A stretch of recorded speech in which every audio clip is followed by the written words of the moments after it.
So thank you so much. It's my honor to be here with you all here at the Pontifical Academy of Social Science to reflect on the future of work,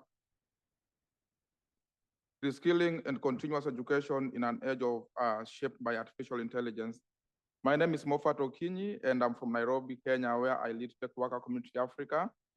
This is a network of African tech and data workers who do human work behind AI systems. Every day, thousands of young people across Africa spend long hours moderating harmful online content, labeling images, and reviewing videos so that AI can understand the world. This work shapes how billions of people experience the internet, yet the people who do this work remains mostly invisible. They are underpaid, overworked, and in many cases carry deep psychological scars from what they see on their screens. When people talk about artificial intelligence, they often focus on machines, models, and algorithms, but behind every so-called smart systems are human beings. These are workers who clean the data, correct mistakes, and teach AI how to behave. Without exist, these are the people I represent today. And I speak not only on their behalf, but also from a personal experience because I was one of them. I'm one of the people who trained ChatGPT, and I've also trained so many data for Meta. I began my journey as a content moderator, reviewing some of the darkest materials in the internet, and these materials are violence, hate speech, and abuse. It was emotionally heavy work, yet it was labeled simple digital labor. That's how they call that work. So I saw my friends struggle with trauma.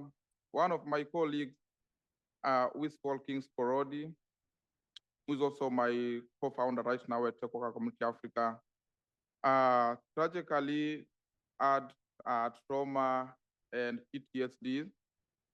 And then that's the reality happening on the ground for most of data workers and content moderators. That experience opened my eyes to the reality that while AI promises progress, it can also bring new forms of digital exploitation if you're not careful. Today, many companies say AI will create opportunities, but for many Africans, the story is different. Africa provides human input that fuels artificial intelligence and this cheap labor and raw data, but profits and recognition go elsewhere in the West. This is what I call digital colonialism. When our people power the digital economy but remain trapped in the bottom of it, if you are to build just digital future, this must change. Technology should not deepen inequality, but it should rather help close it. Throughout history, the dignity of work has been at the center of human development. In the 19th century, when factory workers were exploited, moral leaders reminded the world that workers are not machines, but they are people with souls. Today, that truth applies to digital laborers as well.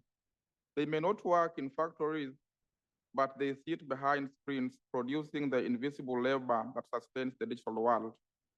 They too deserve fair pay, mental health support, and safe working conditions.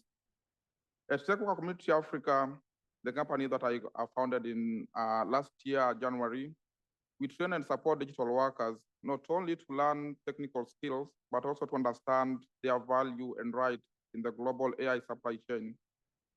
When we teach about reskilling, we don't just prepare people for the next job, but we prepare them to take part in shaping the future of technology itself.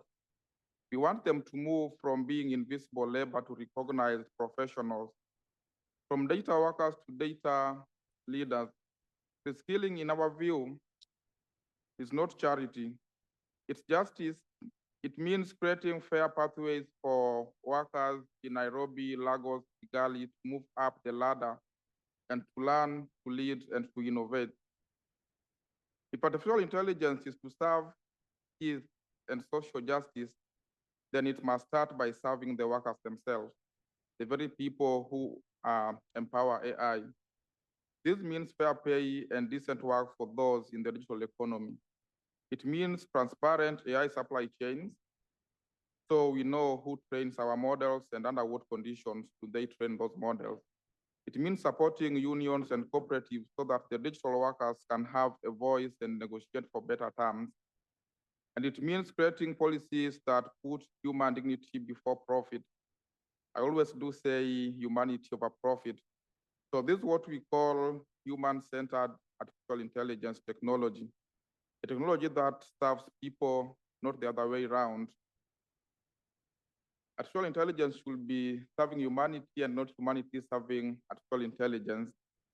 So artificial intelligence itself, it's not just a technological project, it's a moral project. It forces us to ask, what kind of world are we building? What benefits and who is left behind? So the answer to these questions must include those who do the hidden labor, and those are the content moderators and data labelers.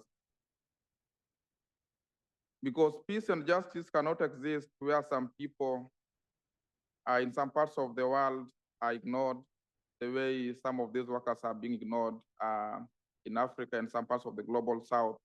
And it's now becoming a global problem because it's also a problem in some parts of Europe.